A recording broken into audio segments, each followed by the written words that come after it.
Let me say, we are only 1% chance say I will leave. 99% you're off. Because as at let me control bia, then you so up can I am ma. Na owura amin apo adwuma wokofie ekwantifi ena nsubrasam etoya nsuo no etwe ne hyen no ekohye baabi a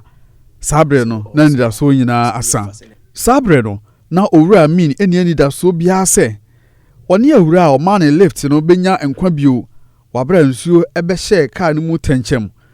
na sabre no wogye wo ho baabi a enye adansefo a wonom ebeginagina nsuo no konkon so mpodie wɔn de to dwa sɛ owura amin ni nipa a wɔn te hyɛn mu ahwere wɔn nkwa anidaso nyinaa asa abra owura amin ɛtete ne wɔ haha no ɔse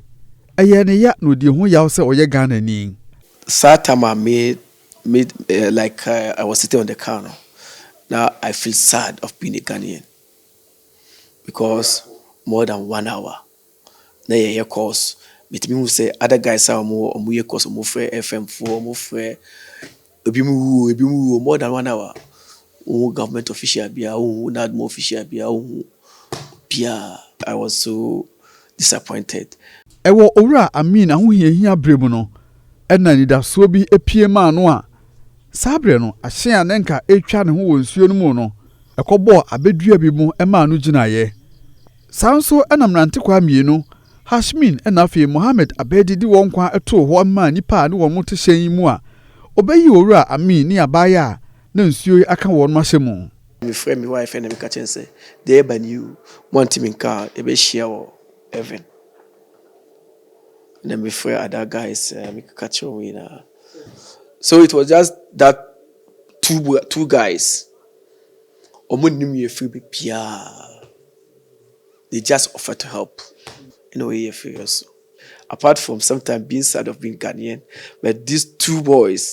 guys who save us, also makes me very proud. Say I'm a Ghanaian. Timamufu a won wo asokore mampon asabi ere ne mpotamu abo emrante kwa mienu abaso akukuduru a wonyaaya wode won kwa eto ho ma afoforo wo mu bi ene assemblyman a wo sepeti mpomu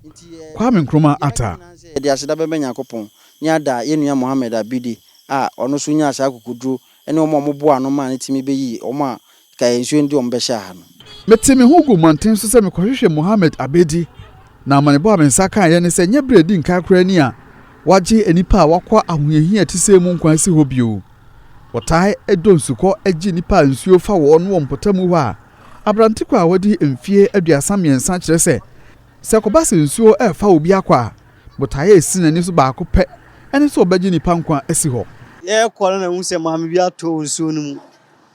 na yi sa maame no me ne menua baako bi na yi sa maame no bae yi maame no bae na sa se be tra ya sa ko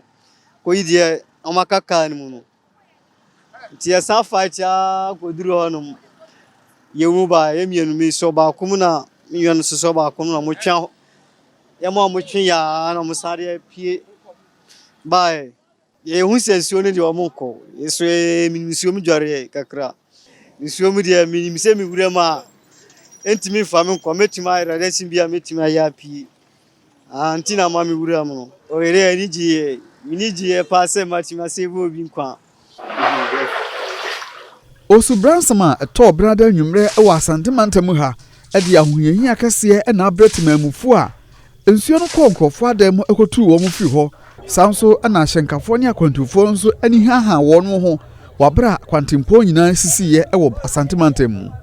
ohimi tawia ma ne boni fi kuma se